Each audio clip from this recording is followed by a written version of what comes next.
We likely know a friend or two who has struggled with an addiction. They are often treated derisively. Some might gaze upon them and utter tut tut tut, a not so subtle expression of their disapproval. But they are not more morally suspect than the rest of us. The addicted have simply succumbed to a debilitating disease that can rob one of health, deprive one of a future, and ultimately steal one's soul. So I believe the church must see beyond the brokenness of lives to the redemption God intends for all people. The church has to respond to anything that keeps us from being all that God calls us to be. We need a spiritual response, even though addiction largely manifests itself in physical ways. You see, addicts aren't just thugs and criminals. They are our friends and neighbors too. Some folks who struggle with this rampant disease are also good Christians. So what can be done? It's a complicated issue, but some insist that true recovery is often found in Christian community, and some experts and scholars refer to a crude experiment to demonstrate this. In the experiment, a rat was put in a cage with 2 water bottles. One was laced with heroin, the other was just straight water. The rats chose the heroin water over the regular water, and if left alone, died very shortly thereafter. But when the experiment was redone with rats who were in a communal environment, where they had plenty of food and stimulation and companions, almost none of them chose the heroin water, and none of the rats overdosed. Now, it's probably a crude example, but if 2 rats are stronger than 1, perhaps they provide a hint of what one's Christian response is to the problem of drug addiction. A Christian community formed by the message of brokenness, redeemed by grace, offers an environment in which those who have been hurt by the world find a healthy alternative to treating suffering and pain with addictions. Maybe the company of Christians who demonstrate true compassion, charity, goodness, and grace is a better antidote to pain than prescribed or illicit drugs. Opioids are a blessing to many people in serious physical pain, but the current epidemic, only exacerbated by our current pandemic, forces us to be stirred from our complacency and address addiction. The church must have a response to offer care to the addict, and the response is a beloved community shaped by the cross and Christ's love. After all, Jesus suffered and died so we don't have to. So let us welcome the suffering, the addicted, and to be delivered from addiction and from death to life. I invited an addiction counselor to examine the issues, challenges, hopes, and more regarding addiction. I hope you view the interview. Hi, this is Don Shipley. I'm pleased to have Jeff Wallace here with us today. He'll be exploring addictions. Jeff, can you give us an introduction, please? Yeah, but Don, I have to first just let everybody know how grateful I am to you, not only for the invitation, but for fixing my bike about 15 years ago. Don, you fixed my flat tire when I was, going to ride across Yakima to a retreat that we were Forgot about that. At. So thank you for your bike expertise. You're welcome. Yeah, so like you, Don, I am an ordained United Methodist minister. I have also begun to specialize in ministry. And so starting in 2012, I went back to school and I became eventually a licensed clinical social worker. Okay. And so I'm an LICSW, licensed independent clinical social worker in the state of Washington. I also developed a specialty in substance use disorders.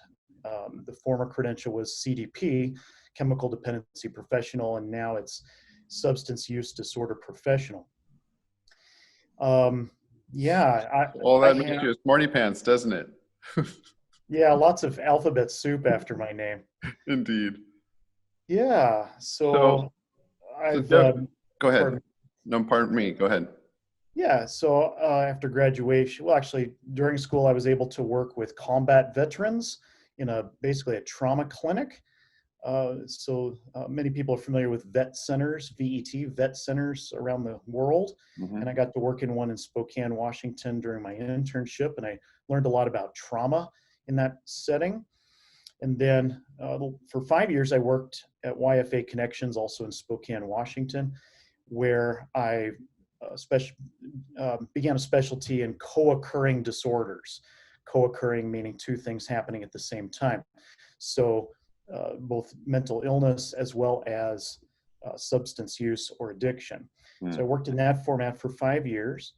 And then in the last year to year and a half, I've been both a social work professor, faculty at Eastern Washington University, as well as I have my own private practice where I have perhaps 15 or 18 clients, and we work with a variety of different presentations, some of which involve addiction and some of which, almost all of which involve trauma. So we can talk more about those as the interview proceeds. Yeah. So what's the connection between trauma and addictions? Why are those a common pairing? Yeah. So Don, if you tell me, God, I really need a drink, there's a reason why you want that drink, I guess, right? I get that. Sure. So maybe there's some underlying unresolved issues. Good. Yeah. So give us, if you would, the clinical definition of addiction and the distinction between addiction and just having something that appeals to you, like Diet Cokes or coffees in the morning and things like that. So what is the distinction? Well, yeah, I've got some good news and bad news for you there. So, yeah, I'm not going to go for a textbook definition here over the call. People can look that up and you'll actually find a variety of things. But I think the word that correlates most with addiction is compulsion. So even in my example right there, God, I really need a drink, and you're about to go get one, right? So there's a compulsion. And so addiction might be more broadly defined as simply that. We really want that cup of coffee right now. We really want to turn on the TV right now. We really want the Diet Coke. So there's your bad news, Don. You might be addicted. But there are obviously some more specific and specialized definitions as well. Though, interestingly, addiction is usually not at the heart of what you might see in the diagnostic manual, the DSM-5. So there you see substance use disorder, and then there's a criteria that is met by the substance. There's actually one behavioral addiction in there as well, and that's gambling. And so, again, the overarching umbrella would be the compulsion, but then the criteria for the different either substances or the gambling, and that's only what the APA, American Psychiatric Association, has deemed to make their cut, their book. Right. But we can be literally compelled to be sarcastic. We can be compelled, to be angry, things like that. And we can have these we can be compelled or have these sort of impulses, but addiction would be when you surrender to these, when you yield to them, when you can't say no to them. Okay, so yeah, this gets into the deeper parts of perhaps an addiction definition. So there's the key word of dependency. And so you can become dependent at a biological level.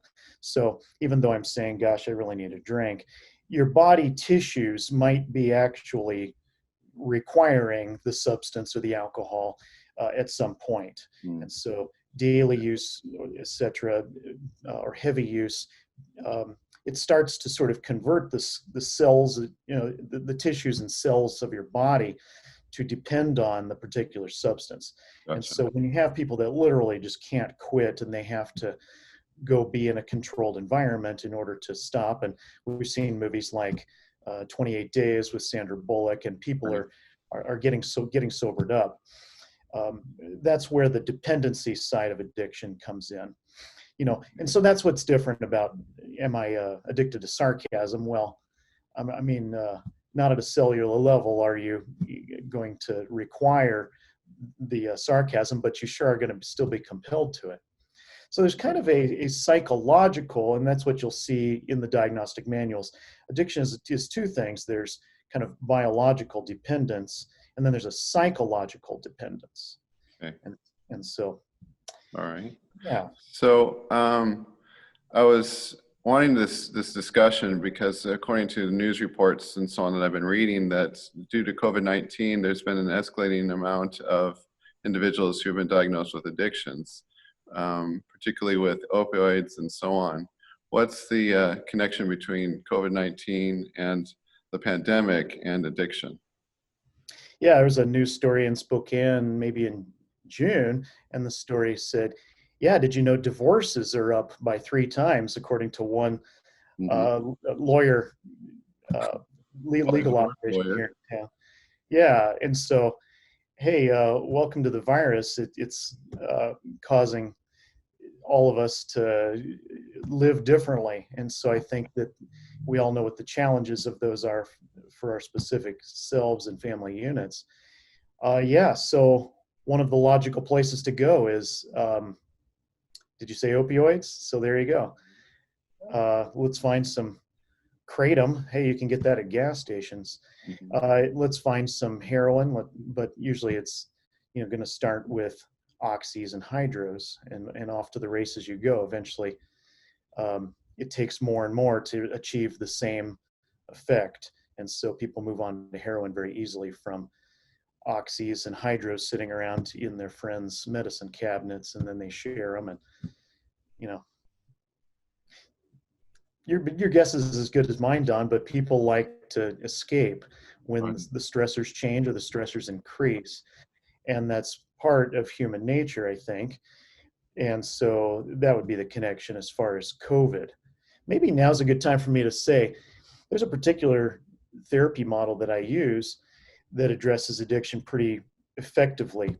And it's called IFS, or internal family systems therapy. People hear the word family in there and they think, okay, I guess I get in the room with my family members, but that's not it at all. It's that we have like different sides or different parts of us. And so maybe I've got an angry side, and I've got an anxious worrywart side, and Mm-hmm. I've got a depressed side, and I've got, um, an alcoholic side. Right. Okay. So, this particular therapy model speaks of um, protectors that we have, and the protectors being of 2 different types. One protector is a manager type, and so the managers, they're trying to help Jeff get on top of things, right? And so Right. he wakes up early and he puts on a collared shirt and he makes his appointment on time with Don. Yep. And I have other protectors. I've got, I stopped by the grocery store on the way here, and I wanted something sweet to drink because I figured the Sprite is going to be just right, and Uh-huh. bubbly to keep me bubbly. And so anyway, we have different sort of parts or sides of us. We've all got maybe 6 or 7 managers perhaps. Yeah. Well, we also have some firefighters, and that's the other type of part that we have. And the firefighters, they're the ones that swoop in and put out the fires fast. So in other words, I get home from work and I say, God, I really need a drink. Well, that's that firefighter speaking up, and that firefighter knows how to help Jeff feel better immediately. Right. And so, you know, firefighters could be that, but it could be, something else. It could be raging. It could be even as drastic and dramatic as a suicidal thought. Uh-huh. Because, that part of me comes up and says, God, what if I weren't around anymore? Right. Yeah.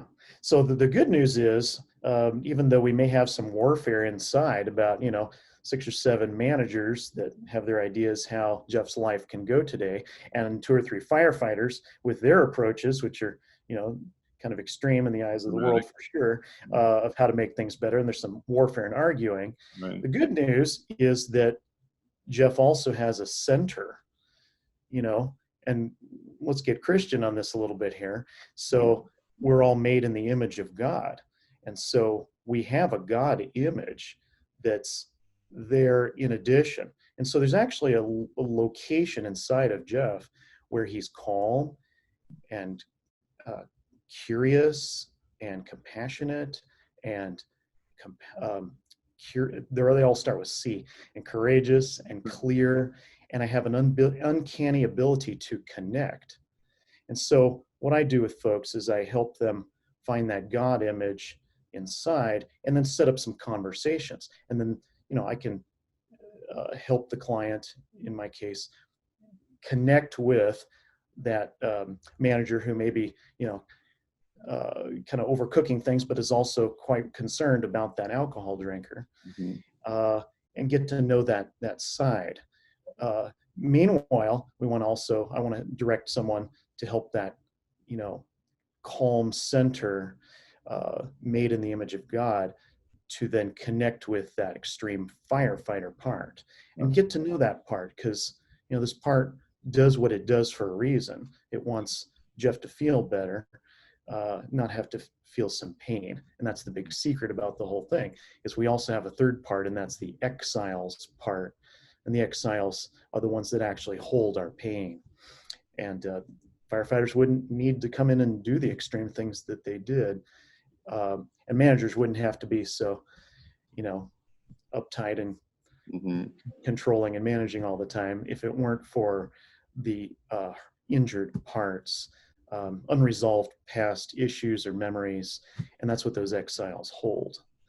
Yeah, I could say much more about this. Yeah, I can see that. I appreciate your passion. So, do many people who have addictions have a past, that some kind of crisis, some sort of trauma, or yeah. Yeah, so absolutely, Don. When I worked at YFA Connections in co-occurring outpatient treatment, we were working with the population, we were working with only Medicaid clients, and so that implies poverty, at least for the momentary poverty. And it's true, like, it seemed like 95% of the clientele, they had really been through it. And when we say trauma, there are two types of trauma. There's small t trauma, which, Don, probably you and I have been through small t trauma, and most everybody on the call has as well. But there are also some folks who have experienced big T trauma, and that's what you expect. That there was, some neglect, there was some child abuse on them, there was maybe some abandonment or enmeshment with their parents. Perhaps when they got through their adult life, there was a sexual assault. And not all of us have been through all of that. We're very glad about that. Of course, combat veterans who I worked with as well, they've been to war. And so, some people have been off to war, whether that's actual war overseas or war in the home which they grew up in. And that causes the need for some protective mechanisms to come on, and and many times those protective mechanisms have this dynamic of I need out right now. I need to check out right now. And and there's your drug use. So that's why people try to drink to forget some incidents and so on. Yeah.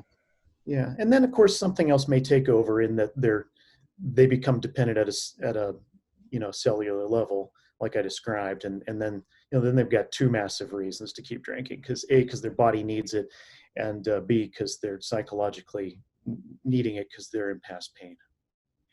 What's a common misunderstanding among those who don't have an addiction? They gaze at those who do have addictions and wonder why they don't have good self-control, or they can't manage their issues, or whatever.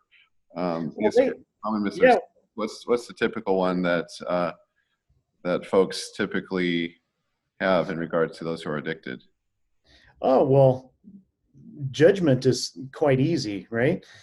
If you see someone who's out on the street, and they're asleep at 3 o'clock in the afternoon, it's easy to judge them. Of course, they're laying out on the, in the flower bed or something. It's easy for us to be judgmental. So that's not the person who's laying down's problem. That's my problem. So therefore, again, I've probably got a manager part that's pretty judging, and so I would start to work with that person on that judgmental side. Yeah. So oftentimes those who aren't addicted judge those who do, and insist that they have a character flaw, and the character flaw is also amongst those who do the judging. Hey, you spot it, you got it, Don. Indeed, indeed.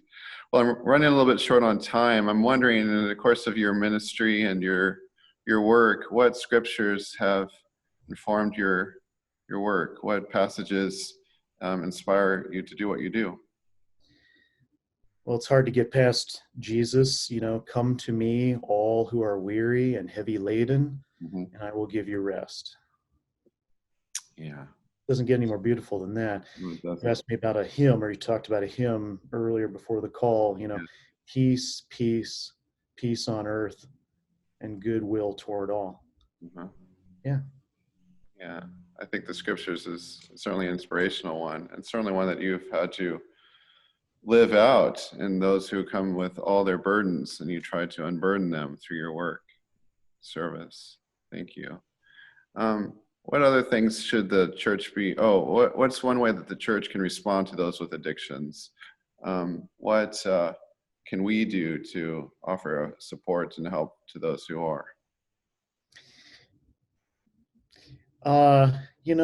To love your neighbor as yourself.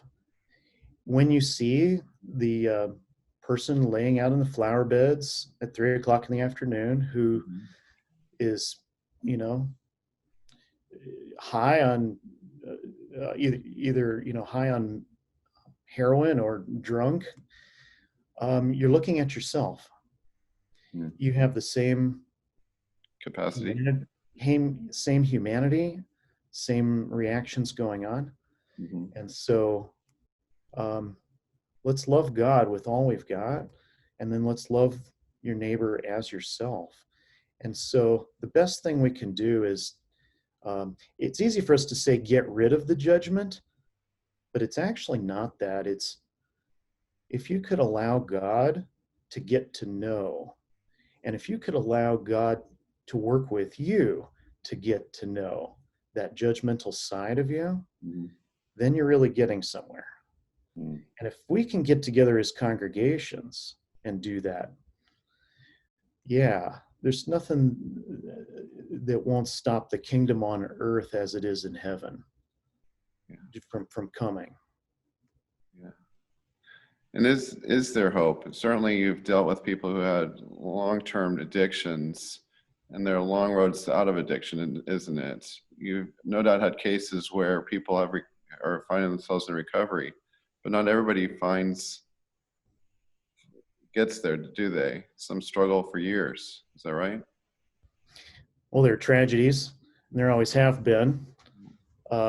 Judas Iscariot killed himself. He was just following Jesus. What happened? Exactly. Uh, yeah, and sometimes the addiction goes on for years. But you mentioned hope. Oh my gosh, of course there's hope.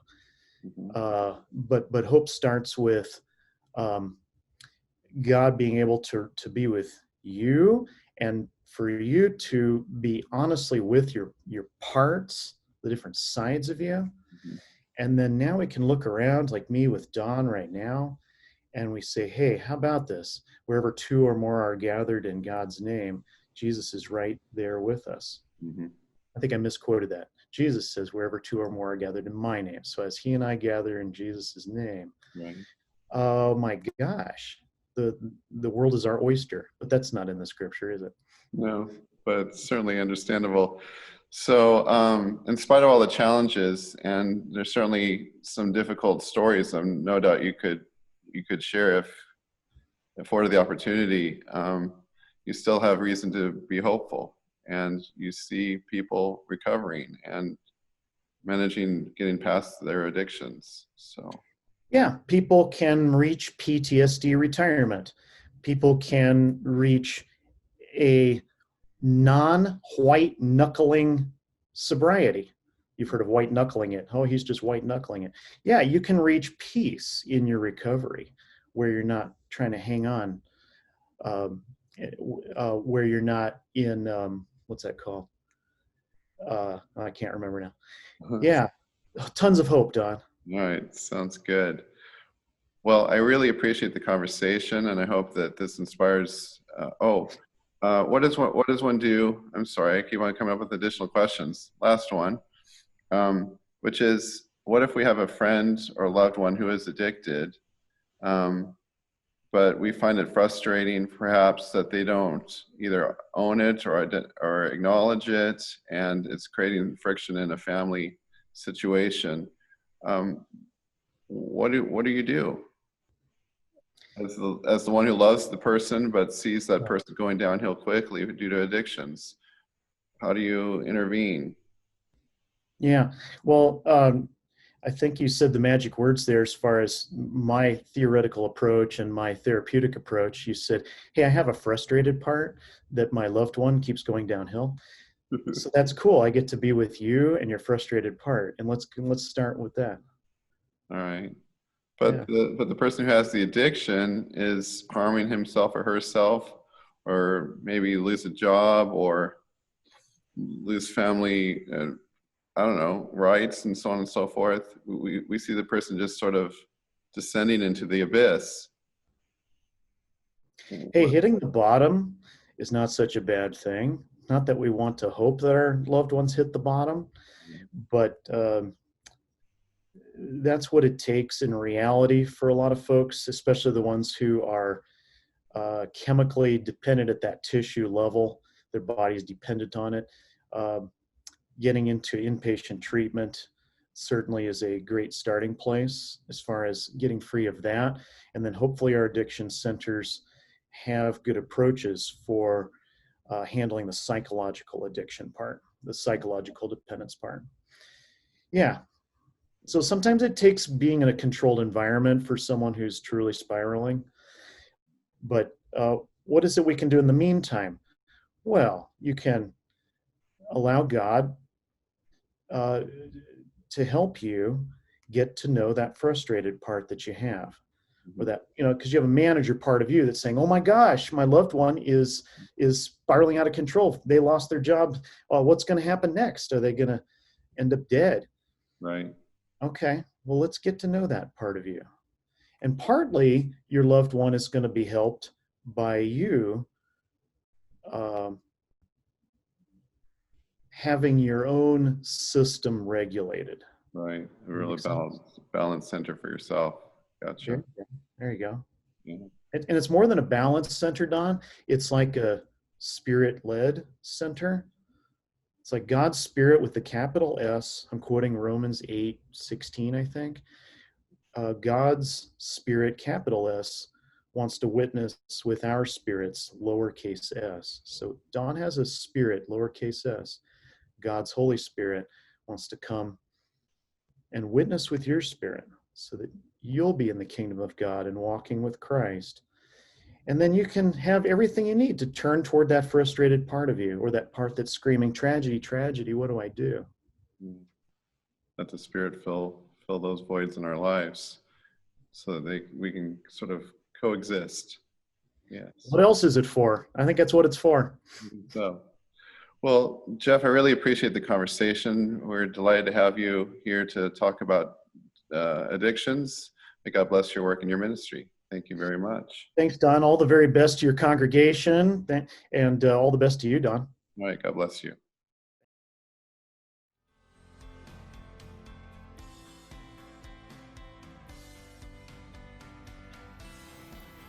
I'll be reading from Matthew 11:28 through 30. Come to me, all who labor and are heavy laden, and I will give you rest.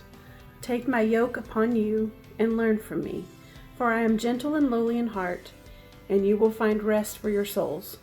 For my yoke is easy and my burden is light.